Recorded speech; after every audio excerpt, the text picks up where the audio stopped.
안녕하세요. 40 초반에 이제 막 이혼한 여성이에요. 남편 하나 믿고 결혼했는데 남편과 시댁의 말도 안 되는 처사에 결국은 이혼을 선택했죠. 남자놈들은 다 거기서 거기다.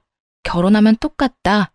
다 좋을 수만은 없다는 주변인의 말들에도 이혼을 선택한 건 정말 생각할수록 어이없는 시댁과 남편의 만행 때문이었네요. 글쎄요. 참고 살았어야 했을까요? 무슨 일이 있었는지 이야기 한번 들어봐 주실래요? 평범한 집안에서 태어나서 그렇게 잘 사는 것은 아니었지만 그렇다고 완전히 없는 집안에서 자란 것도 아니에요. 분명한 건 언제나 핑크빛 미래를 위해 애써왔다고 자신 있게 말할 수 있어요. 그런 노력 덕에 좋은 대학 그리고 좋은 직장에 갈 수 있었고 38, 그러니까 결혼할 때쯤에는 2억 정도를 모을 수 있었네요. 집안 사정 뻔히 알고 있었기 때문에 처음 직장을 가졌을 때부터 스스로 돈을 모아서 결혼하겠다는 생각을 하고 있었어요. 그렇게 3년을 사귀던 사람과 결혼을 하게 됐고요. 결혼식 비용과 집 비용까지 해서 2억이 조금 더 들었네요. 집을 살 때는 남편과 제가 2억씩 가져와서 총 4억으로 집을 구매했고요. 당연히 반반씩 내서 집을 샀으니 집은 공동 명의로 하게 됐죠. 저만의 집은 아니었지만 제 이름으로 된 집이 생겼다는 것만으로 행복하고 뿌듯한 기분이었네요. 지금까지 모아온 모든 돈을 집을 사는데 다 쏟아부었지만 전혀 아깝지 않은 기분이었죠. 하지만 생각과는 다르게 상황이 흘러갔어요. 결혼식 이후 최대한 아끼며 살았던 남편은 결혼 이후 씀씀이가 점점 커지더라고요. 결혼하면서 돈을 많이 썼으니 최대한 아껴서 다시 돈을 모을 생각을 하며 소비를 줄이고 있던 저와는 다르게 말이에요. 요즘 돈 많이 쓰는 거 아니야? 많이 쓰긴. 그냥 당신 덕분에 많이 아끼게 돼서 이제까지 참았던 소비를 좀 하는 것뿐이야. 걱정 마. 그 정도로 생각 없이 쓰진 않아. 호언장담하는 것을 보며 남편이 그간 돈을 많이 모아둬서 여윳돈이 좀 남았나 싶었어요. 게다가 결혼 전에 같이 허리띠를 바짝 졸라맸기 때문에 남편이 저러는 것도 이해는 할 수 있었죠. 무엇보다 한번 그렇게 주의를 주고 난 뒤부터 남편의 소비는 점점 줄기 시작했거든요. 그래서 다행이라고만 생각하고 있었는데 결혼한 지 2년 만에 문제가 발생했어요. 여보, 미안한데 이번 달 생활비는 못 줄 것 같아. 이번만 당신이 좀 어떻게 해주면 안 될까? 내가 해결할 수 있긴 한데 왜 돈이 모자라? 무슨 일 있어? 아무것도 아니야. 무슨 일은. 그냥 돈 쓸 일이 좀 생겨서. 남편을 더 추궁하려 했는데 다음 달 생활비는 제대로 주더군요. 그래서 추궁할 수가 없었어요. 너무 잔소리처럼 느껴질까 걱정도 됐고요. 그런데 얼마 못 가 남편이 다시 그러더군요.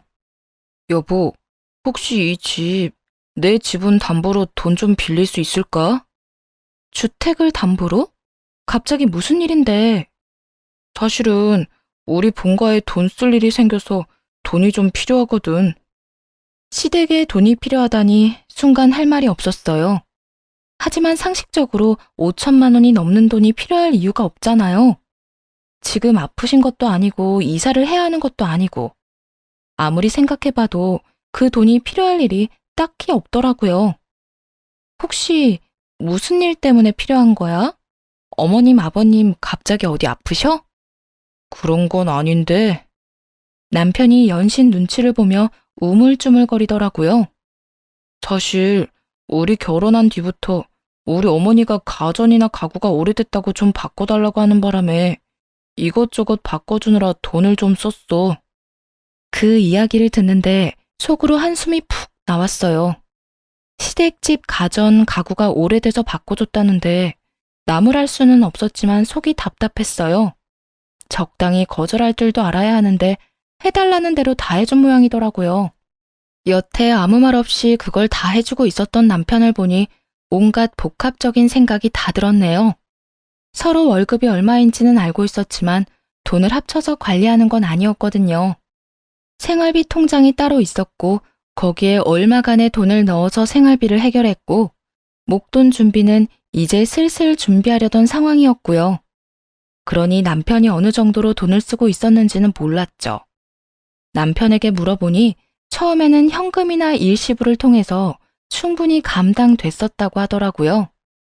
하지만 시간이 지날수록 점점 비싼 물건을 사달라고 해서 결국 할부를 하다가 이제는 감당이 안 되기 시작했다는군요. 사준 목록만 해도 어마어마했어요.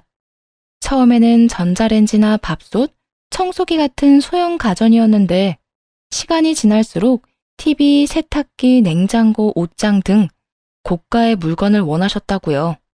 게다가 다 멀쩡하게 작동하고 있는 물건들이었죠. 그렇게 오래 쓰지도 않은 가전과 가구들이더라고요. 그걸 지난 1년간 남편 혼자 부담했다고 생각하니 화가 났어요.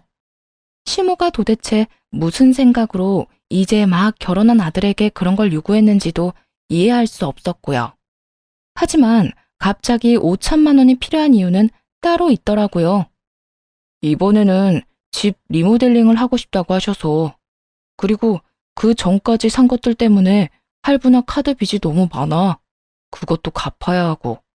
그래서 당신이 좀 도와주면 안 될까? 그 이야기를 듣는데 어이가 없어서 말이 안 나오더군요. 갑자기 리모델링이라뇨. 게다가 아들 돈으로요? 아니, 갑자기 무슨 리모델링이야? 어머님 집이 그렇게 낡은 것도 아닌데 이사한 지 5년 정도 되셨잖아.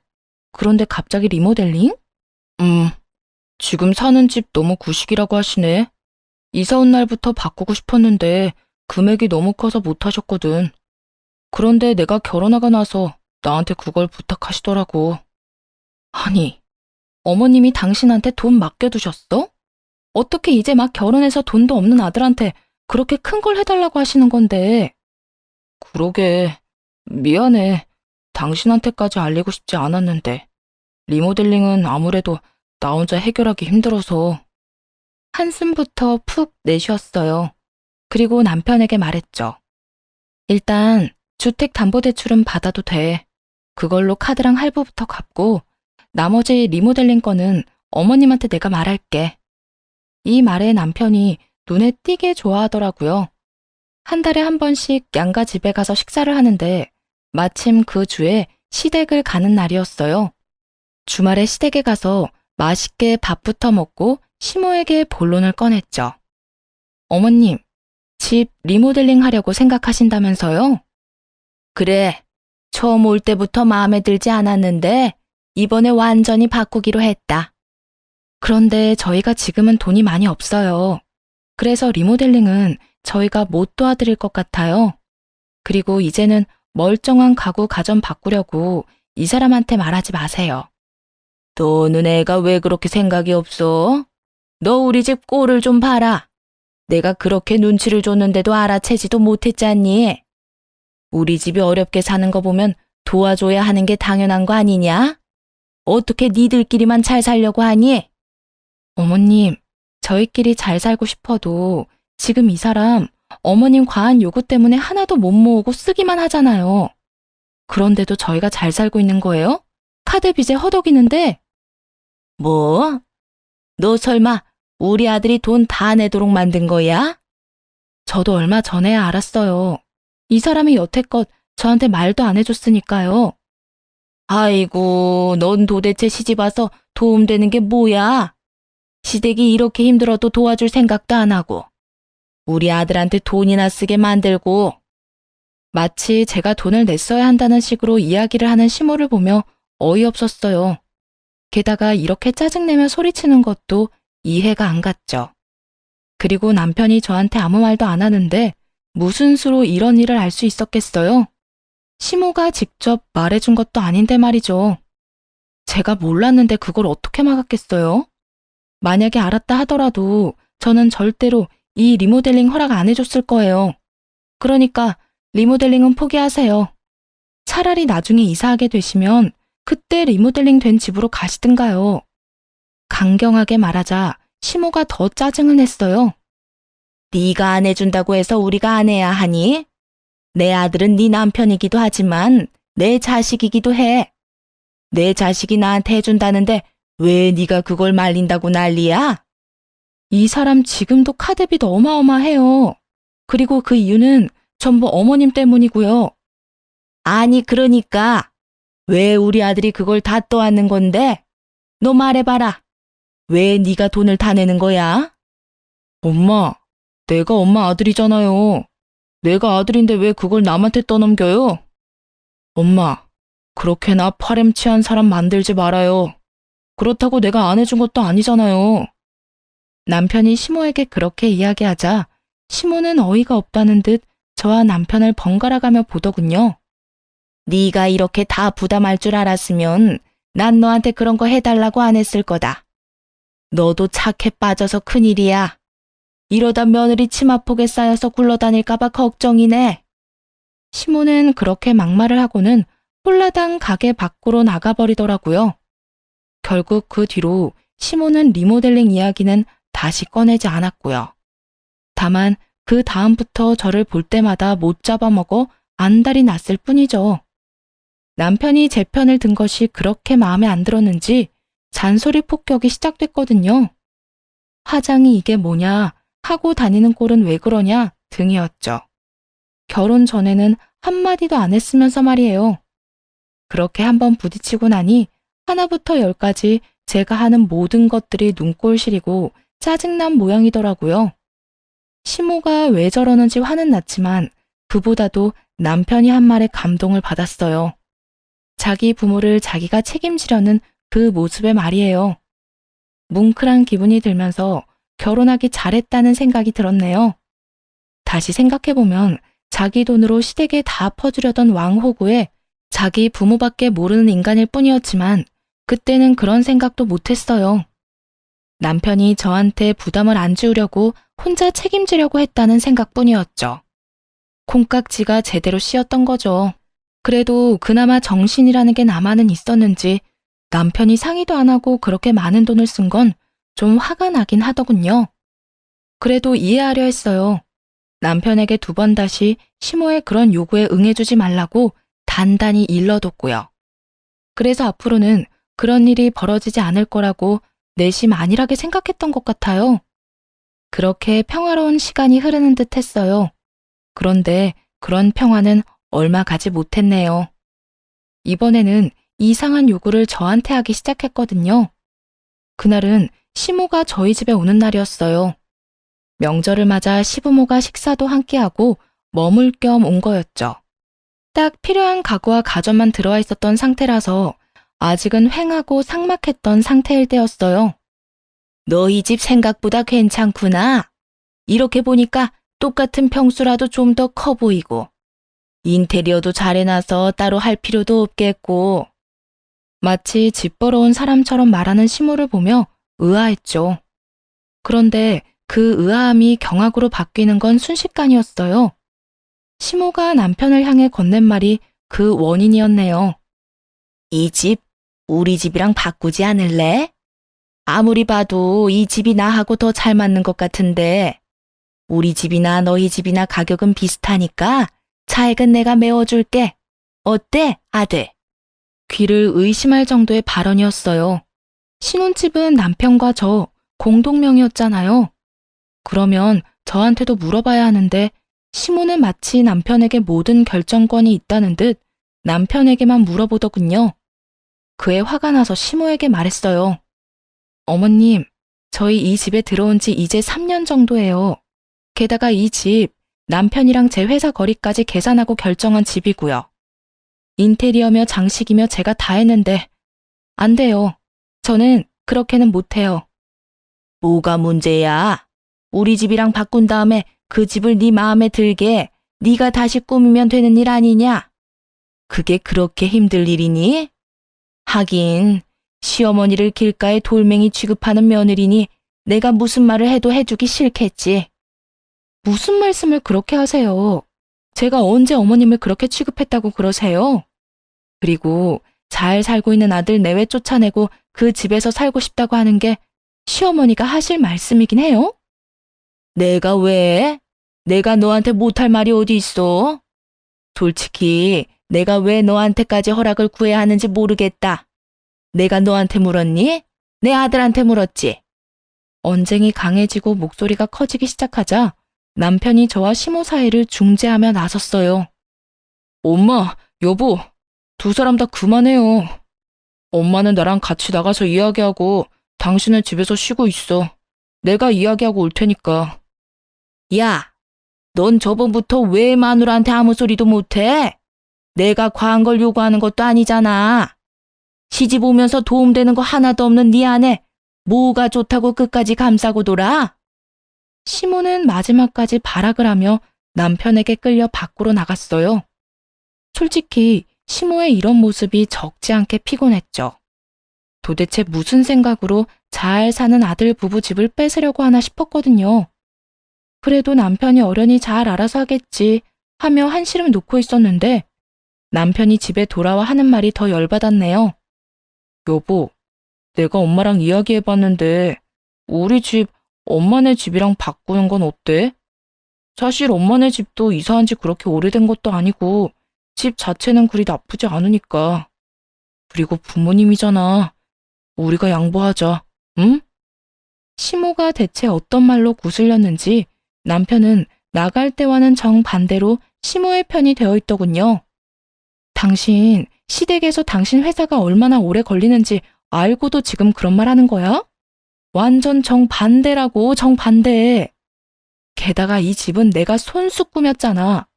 이거 인테리어 하느라 내가 얼마나 고생했는지 봤으면서 지금 그런 말을 하는 거야?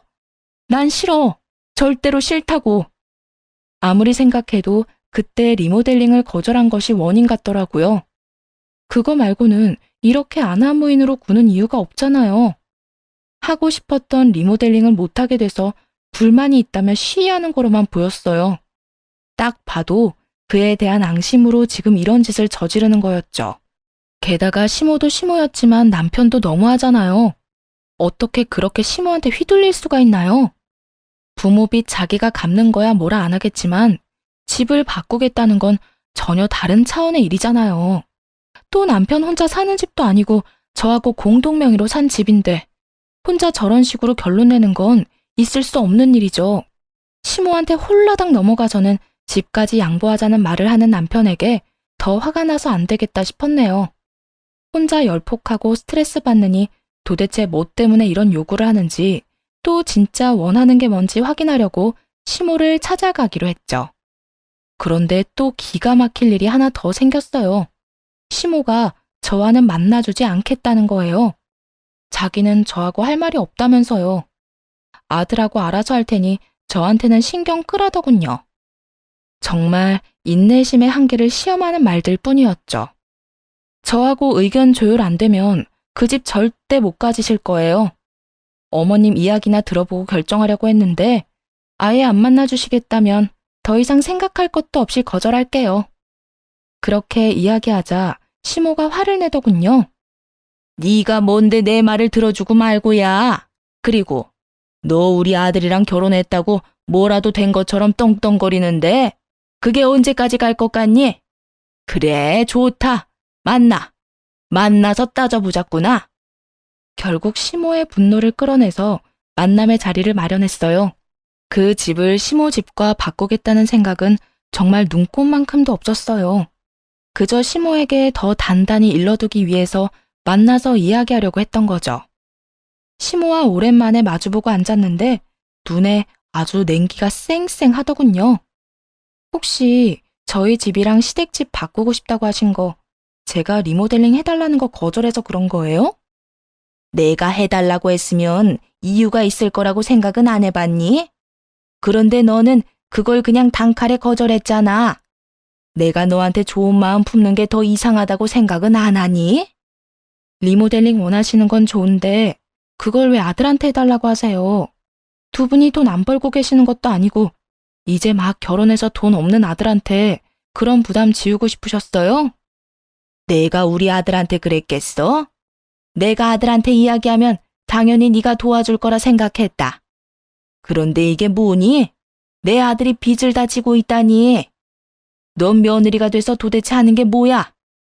이럴 때 네 남편 도와서 시댁 집 좀 고쳐줘도 되는 거 아니야? 집이 수리가 필요한 것도 아니잖아요. 솔직히 어머님이 돈 들여서 하신다고 했으면 저희가 얼마라도 보태볼 수는 있었겠죠. 하지만 이미 다 계획해놓고 통보해서 너희는 돈만 내라. 그건 좀 아니잖아요. 저희한테 돈 맡겨놓으신 것도 아니면서. 돈을 맡겨놓은 건 아니라도 그 집에 내 아들 돈, 내 돈 들어간 건 맞잖아. 솔직히 말해볼까? 네 꼴 보기 싫어서라도 결단코 난 그 집에 들어가야겠다. 뭐가 그렇게 당당하니? 한 푼도 없이 시집 온 주제에. 시모가 왜 저런 말을 하는지 모르겠더라고요. 제가 시모와 이 정도로 척질 일이 있었나 싶었거든요. 게다가 결혼할 때 예단 예물은 서로 하지 않기로 해서 안 한 건데 그걸 가지고 한 푼도 없이 시집 왔다 어쩐다 이야기 듣는 건 너무 억울한 상황이었죠. 서로 흥분할 대로 흥분한 상황이었어요. 그래서 그 집 달라고 떼쓰신 거예요? 그런데 이걸 어째요? 저는 절대 줄 생각 없거든요. 목에 칼이 들어와도 그 집 못 내놔요. 그 집 들어가고 싶으시면 아들 이혼시킬 작정하셔야 할 거예요. 그렇게 강력하게 거절의 말을 건넸죠. 당연히 시모가 이쯤 되면 물러설 거라 생각했어요. 그런데 시모가 기가 찬 표정으로 콧방귀를 끼더군요. 그러더니 바로 자기 폰으로 전화를 걸더군요. 바로 제 남편이었죠. 그러면서 딱 그렇게 이야기하더군요. 하라면 내가 못할 줄 아니? 두고 봐라. 내가 이번에야말로 마음에 안 드는 며느리 딱 잘라버릴 거니까. 작정한 듯 말하는 시모를 보며 저야말로 어이없었죠. 그리고 당연히 남편을 믿고 있었어요. 남편이 제 편을 들어주겠지 했죠. 예, 너 네 마누라랑 이혼해라. 저 싸가지 없는 년이 나한테 와서 뭐라는 줄 알아? 너희 신혼집 너랑 이혼시키면 준다더라. 어디서 저런 게 굴러들어와서 집안을 박살을 내놔? 당장 이혼하고 갈라서. 저런 것보다 훨씬 좋은 여자 세상에 많아.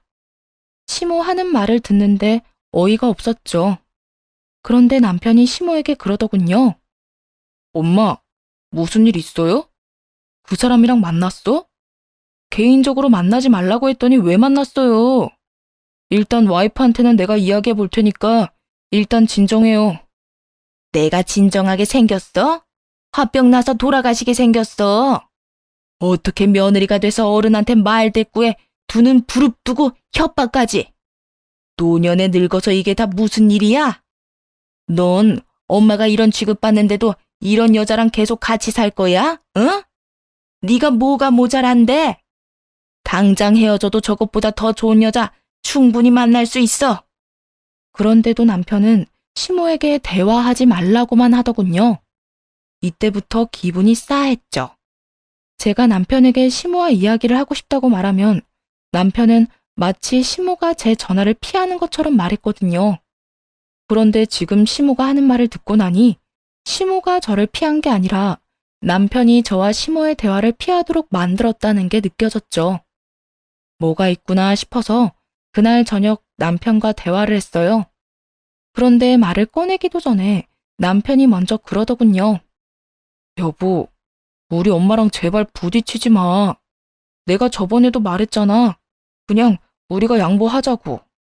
어차피 돈도 그렇게 차이 안 나고 차익도 준다는데 뭐가 문젠데. 솔직히 부모님한테 그 정도도 못 해줘? 그럼 당신은 그 집을 왜 어머님한테 줘야 한다고 생각하는데? 당신 회사랑도 멀어. 지역이 좋은 것도 아니고. 집값도 올라가기는커녕 계속 떨어질 것처럼 보이는 그 집이 뭐가 좋다고 바꿔 살자는 건데? 어차피 바꾼다 한들 부모님 돌아가시면 우리 거잖아. 그냥 그렇게 생각하면 되는 일이잖아. 그리고 넌 어떻게 사람이 배려심이 없어? 내가 이렇게까지 져주면서 들어가면 생각이라도 해줘야지. 우리 엄마 찾아가서 그렇게 화낼 일이었어? 내가 어이가 없으니까 하는 말이잖아. 그리고 그 집 준다고 해서 증여가 우리한테 될 거라는 보장은 어디 있는데? 게다가 지금 우리 신혼집 하나부터 열까지 내가 가꾼 집이야. 이미 정이 가득 들었다고. 넌 지금 어머님 편만 들고 있잖아. 엄마 편을 드는 게 아니라 우리가 져주는 게 맞다는 이야기를 하는 거야. 어른한테 왜 이겨먹으려고 하는데? 살 만큼 산 노인들이야. 그런 어른들 원하는 거 하나 해주는 게 그렇게 힘들어? 힘들어, 짜증나고. 뭐가 됐든 난 이 집 바꿔주기 싫다고. 어른들 원하는 대로 해줄 거면 우리 엄마가 이 집 원해도 당신은 주자고 말할 수 있어? 네가 뭐든 너희 부모님한테 해주고 싶은 마음은 알겠는데 온전히 네 거일 때만 그렇게 해. 반반 부담해서 산 집으로 당신 부모님한테 효도할 생각 하지 말고. 넌 무슨 말을 그런 식으로 해? 나라고 마냥 좋아서 이러는 줄 알아? 엄마 저렇게 화내면 일단 좀 안정시켜 놓고. 안정을 시켜? 너랑 나랑 이혼하라고 말하는데? 됐어. 다 됐으니까 너도 이 집 당신 어머니한테 주고 싶은 생각이면 이혼하자. 이혼하고 이 집 팔아서 반반 나눠 가지면 되지?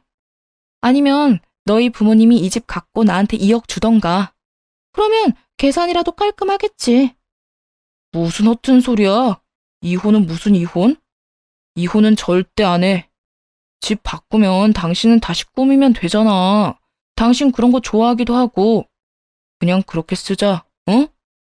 어머니한테 리모델링 겸 예쁘게 꾸며서 선물해줬다 치고. 정신이 나갔는지 저딴 소리를 하는 남편을 보며 눈을 꾹 감았어요. 저놈한테 내 미래를 맡기는 게 현명한 선택인가, 이대로 휩쓸려 가는 게 맞는가 한참을 생각해봤는데 아무리 생각해도 이건 아니었죠. 남편에게 가타부타 말없이 그 언쟁을 끝으로 다음날 바로 이혼 전문 변호사를 찾아갔어요. 그리고 이혼 안 해주겠다는 남편과 이혼하고 싶다고 말했죠. 그렇게 남편에게 이혼 소장을 날리게 됐네요. 그리고 그 소장을 받은 남편 놈은 마른 하늘에 날벼락 맞은 것처럼 경기를 일으키며 온갖 행패를 다 부리더군요. 화냈다가 얼렀다가 짜증냈다가 애원했다가 아주 원맨쇼 보는 기분이었어요. 그런데 웃긴 거 하나 알려드릴까요? 그 와중에도 이 집을 시모에게 넘기겠다는 생각에는 전혀 변함이 없었다는 거예요. 이 정도로 남편놈이 효자였나 싶을 정도였죠. 그렇게 열폭하는 남편을 두고 시모를 찾아갔어요. 남편놈 하는 꼴을 보니 이혼 이야기를 시모에게 말도 안 꺼낼 것 같아서요. 게다가 남편놈이 이 집을 시모에게 넘기는 걸로 한 발짝도 양보를 안 하니 어쩔 수 없이 제가 이야기하고 단판을 짓기로 했네요. 이혼하면서 챙길 수 있는 건 다 챙겨야 하지 않겠어요? 그렇게 시모를 찾아가 말했어요. 저희 이혼하기로 했어요. 그 집 갖고 싶으면 가지세요. 대신 이혼 사유는 시댁의 어거지와 괴롭힘 때문이니 그에 대한 위자료는 주셔야 할 거고요. 집 살 때 제가 지불한 지분, 다시 말해 이 집 절반에 해당하는 2억도 저한테 주셔야 해요. 이제 그 집에 전 아무 미련 없으니까 가져가든 말든 알아서 하시되 제가 받아야 할 건 계산 똑바로 해서 주세요. 그렇게 이혼하겠다고 말하자 처음에는 자신만만하니 이겼다는 표정을 짓던 시모가 당황한 표정을 짓더군요. 뭐? 2억? 무슨 2억? 우리가 왜 너한테 2억을 줘야 해? 왜 그 집에 네 지분이 있어? 그 집 우리 아들 돈으로 다 산 거 아니야? 무슨 소리예요? 그 사람이 말 안 했어요? 저희 반반 내고 집 샀거든요. 그래서 공동명의했고 제 지분이 절반이에요. 시모의 표정은 이 집이 공동명의라는 걸 전혀 몰랐다는 표정이었어요. 그걸 보고 저는 바로 감이 왔죠. 시모가 여태 저한테 아무것도 없이 시집왔다, 시댁이 힘들어 보이면 도와야 한다고 말했던 모든 것들이 다 그 집을 살 때 쓴 돈 때문이라는 걸요. 시모는 여태껏 제가 정말로 한 푼도 없이 시집을 왔다고 생각했던 모양이었어요. 그러니 남편을 통해 저한테 압박하듯 가전 가구 바꾸고 리모델링 비용까지 요구했던 거겠죠. 그리고 남편이 그걸 다 부담한 걸 듣고는 열이 받은 거고요.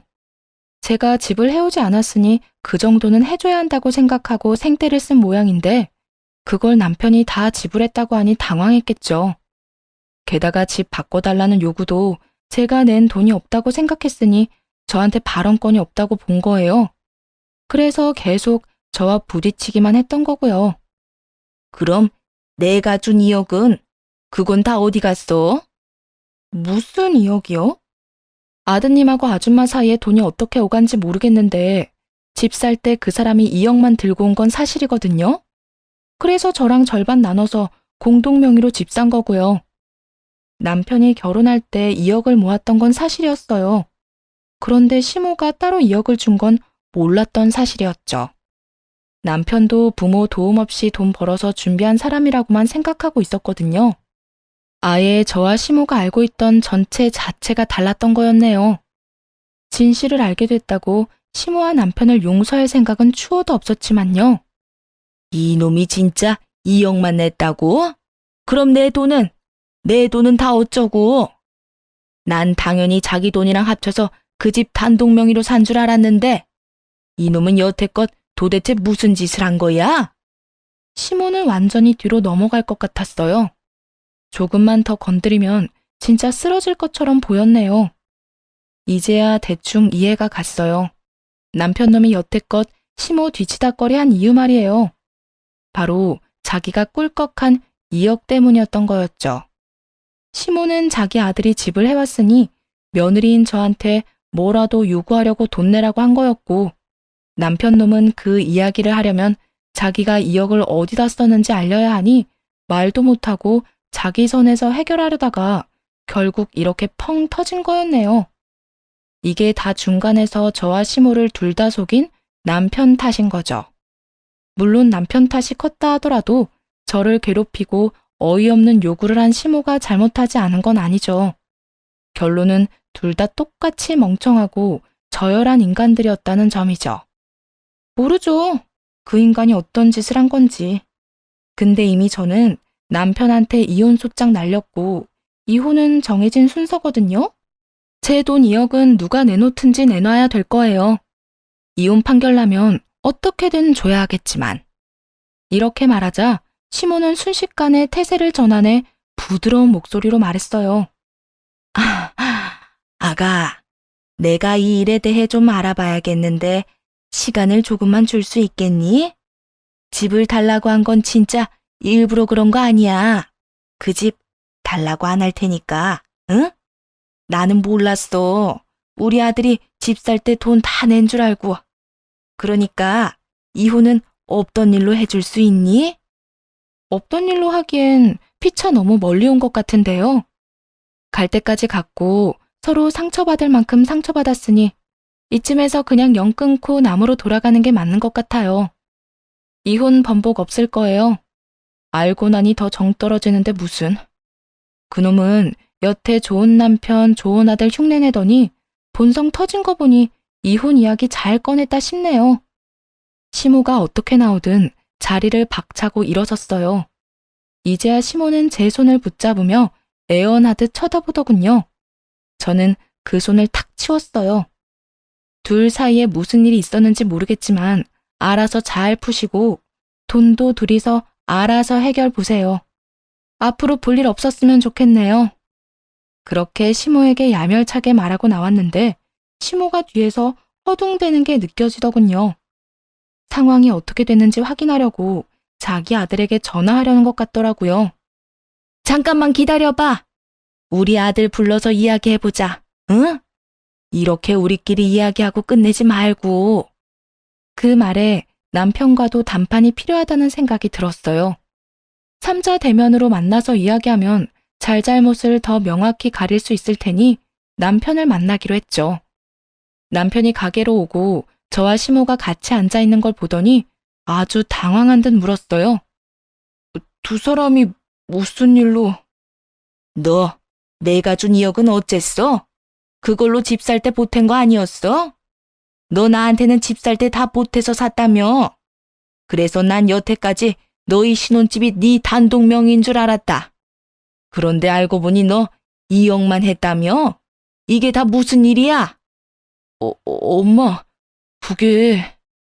남편은 안절부절 못하며 저와 시모의 눈치를 보더니 그 자리에 털썩 무릎을 꿇고 싹싹 빌었어요. 여보, 난 상황이 진짜 이렇게 될 줄 몰랐어. 나쁜 생각으로 그런 거 절대 아니야. 당신이 2억 가지고 온다니까 나는 엄마한테 받은 돈으로 집 사면 될 거라고 생각했고 남은 돈은 놔뒀다가 목돈 필요할 때 쓰려고 했지. 정말이야. 남편이 저한테 싹싹 빌었어요. 하지만 저한테만 빌어서 될 일은 아니었죠. 시모는 눈이 시뻘겋게 실핏줄이 다 터져서는 자기 아들을 잡아먹을 것처럼 쳐다보고 있었거든요. 그런데 왜 이렇게 된 거야? 내 2억으로는 집 샀다고 치고 그럼 네가 모았던 2억은 어디다 다 갖다 썼는데? 결혼하면서 사고 싶었던 것들 좀 샀고 나머지는 엄마가 바꿔달라는 가전이랑 가구 샀는데 다 들어갔잖아. 솔직히 엄마는 나한테 따질 상황은 아니지. 빌빌대던 남편은 시모에게는 도리어 화를 내며 짜증을 팍 냈어요. 내가 잘못하긴 했는데 엄마도 너무한 거 아니야? 이제 막 결혼한 아들한테 그런 거 해달라고 하면 어떻게 하자는 건데? 그나마 그 돈이라도 있었으니 엄마가 해달라는 대로 해준 거야. 그 돈 나한테 쓴 것보다 엄마한테 쓴 게 더 많거든? 뭐? 아이고 내 머리야. 이 정신 나간 아들론 좀 보게. 그럼 2억 중에 얼마나 남은 거야? 나한테 해주고 남은 돈 있을 거 아니야? 내가 차랑 시계랑 또 바꿔야 하는 것들 사느라 한 7천만 원 정도 쓰고 엄마가 해달라는 거 다 해주다 보니 1억 넘게 들었고. 아니, 내가 뭘 그렇게 해달라고 했다고? 내가 1억이나 썼다는 말이야? 엄마, 무조건 최고급으로 해달라면서. 침대, 소파, 옷장에 싱크대까지 싹 다 바꿨잖아. 게다가 그뿐인 줄 알아? TV부터 세탁기, 건조대, 냉장고 안 바꾼 게 없어. 그거 하나당 얼만지 알고는 있어? 엄마가 지금 쓰고 있는 4인용 소파만 해도 500만 원이 넘어. 엄마가 해달라는 거 해주는데 돈이 엄청 많이 들었거든? 남편 말을 들으니 참 어이가 없었죠. 아무리 그 돈이 시모 돈이라고 해도 시모가 해달라는 대로 다 최고급으로 사주면 남아나질 않잖아요. 게다가 한두 개 바꾼 것도 아니고 세간살이를 거의 다 고급품으로 바꿨으니 1억이 나올 만도 하죠. 어쩐지 시댁에 가겠다고 했을 때 남편이 뜯어말리던 이유가 그거였어요. 아마 시모가 아들이 사줬다는 말을 할까봐 걱정한 거죠. 물론 시모는 그게 며느리 통장에서 나왔다고 생각하고 있었겠지만요. 그럼 남은 3천만 원은 어쨌냐? 그거라도 내놔. 내 돈 돌려받아야겠어. 제가 알기로 남편에게 남은 돈은 없었어요. 오히려 빚을 냈으니 아예 그 돈도 다 쓴 거겠죠. 그런데도 시모에게는 돈이 남은 것처럼 말했나 보더군요. 그러면 자기가 한 잘못이 조금이라도 덜어질 거라 생각했나 봐요. 그건 사람들 만나면서 다 썼고. 그래서 한 푼도 없다는 뜻이야? 2억이 그 큰 돈이 2년 만에 홀라당 날아갔다고? 미쳤어. 도대체 그 큰 돈을 어떻게 그렇게 다 써? 엄마 때문이라고 했잖아. 비싸고 좋은 것만 요구할 땐 언제고 이제 와서 왜 엄마 잘못은 없는 것처럼 말하는데? 야 이놈아, 내가 그게 내 돈인 줄 알았으면 그렇게 해달라고 했겠어? 다 네 마누라 돈으로 낸다고 생각하고 무조건 비싸고 좋은 걸로 해달라고 했지. 그 돈이 내 돈인 줄 어떻게 알았겠냐고. 알았으면 절대로 펑펑 쓸 일 없었을 거다. 시모 이야기에 어이가 없더군요. 제가 시집 오면서 돈 한 푼 안 갖고 와서 괘씸한 마음에 남편을 통해 제 돈을 뜯으려고 했다는 그 생각 자체가 너무나 쪼잔하고 비겁하잖아요. 그 전엔 시모가 남편에게 당했다는 생각에 불쌍하다는 생각이 아주 조금 들기도 했었는데 이 이야기를 들으며 그 생각이 순식간에 날아가 버리더군요. 시모 딴에는 자기 생각이 참 좋았다고 생각했겠죠. 집 살 때 도움도 안 된 며느리를 뜯어먹으려는 계획이 잘 통했다고요. 그걸로 열심히 집도 예쁘고 화려한 물건들로 다 새로 바꿨잖아요. 얼마나 기분이 좋았겠어요? 그게 원래 자기 돈이었다는 걸 알기 전까진 말이죠. 자신이 아무 생각 없이 사치스럽게 펑펑 쓰던 돈이 결국 시모는 자신의 돈이었다는 걸 깨닫고 가슴을 치더군요. 내가 알아서 한다고 했는데 엄마가 나서는 바람에 지금 이게 뭐야? 나는 와이프랑 이혼당하게 생겼고 이 집까지 잃게 생겼다고. 그게 내 잘못이야? 그럼 미리 말하지 그랬어. 네가 그 집이 공동명의라는 것만 미리 말해줬어도 내가 며느리한테 이렇게 난리칠 일이 있었겠냐고. 알면 2억 어디 갔냐고 돌려달라고 난리쳤겠지. 줬다 뺏는 건 좀 아니잖아. 당연히 돌려달라고 했겠지. 그 돈이 그냥 돈이야? 네 엄마 아빠가 평생 모은 돈에 우리 집 담보로 1억 빌린 돈이야. 그걸 너한테 줬는데 네가 은혜를 원수로 갚아? 네가 내 뱃속에서 나온 친아들이 맞으면 이럴 수는 없지. 시모와 남편은 둘이서 열심히 싸우더군요. 저를 앞에 두고 말이죠. 뭐 저야 이제 이런 일과는 관련 없는 사람이니까요. 제 돈만 받고 이혼하면 끝이니 더 듣고 있을 필요도 없었어요. 그래서 흥분한 남편과 시모에게 말했어요. 두 사람 일은 알아서 하세요. 이혼은 무조건 할 거니까 돈 어떻게 구할 건지 상의들 하시고요. 자기 꾀에 자기가 넘어간 시모와 전 남편은 한숨을 푹 쉬더군요. 그렇게 둘이 서로 싸우는 걸 뒤로하고 속이 다 후련해졌네요. 이제 제 길을 갈 일만 남았으니까요. 하긴 모든 것이 다 드러난 상황에서 저더러 이 결혼을 유지해달라는 것만큼 염치 없는 일이 또 어딨겠어요. 며느리 골수 빼먹으려던 시모나 그런 시모 속여서 시모 돈으로 열심히 사치나 일삼던 남편 놈이나 저한테 면목 없기로는 마찬가지인 상황이었으니까요. 그렇게 저희 부부는 이혼 판결이 났고 완전히 갈라섰어요. 혼인 기간이 길지 않아 가져온 만큼 다시 가져가게 됐고 큰 금액은 아니지만 남편에게 위자료를 받게 됐고요. 아무래도 이혼의 큰 사유가 시댁과 남편의 사치 때문이라 남편은 제게 2억하고도 조금 넘는 돈을 줘야 했네요. 그래서 그 신혼집은 이혼하면서 결국 팔 수밖에 없었죠. 남편이 자기 이름으로 대출받은 5천만 원은 집을 팔면서 은행에 자동으로 상환됐으니 전 남편에게 남은 돈은 1억 정도뿐이었겠네요. 그마저도 시모가 자기 돈 2억 갚으라며 닥달하는 바람에 결국 그 1억마저도 다 뺏겨버렸다고 하더라고요. 그렇게 빈털터리가 된 전 남편은 갈 곳이 없으니 결국 시댁으로 들어갔다고 들었어요. 전 시모가 자기 아들 볼 때마다 욕을 하며 돈을 달라고 빚쟁이처럼 굴어대니 사람이 아주 진이 다 빨렸는지 늙어가고 있더라고요. 시모는 아들놈에게 받은 돈 1억으로 시댁집을 담보로 빌린 빚부터 갚았다고 해요. 그걸 갚아야 이자가 안 나가니까 그렇게 했겠죠. 그걸 갚고 나니 나머지 1억 생각이 안 날 수가 없었겠죠. 집에 있는 아들놈한테 아주 닥달을 했나 보더라고요. 전 남편 친구 와이프한테 사정을 들었는데 참 딱하더군요.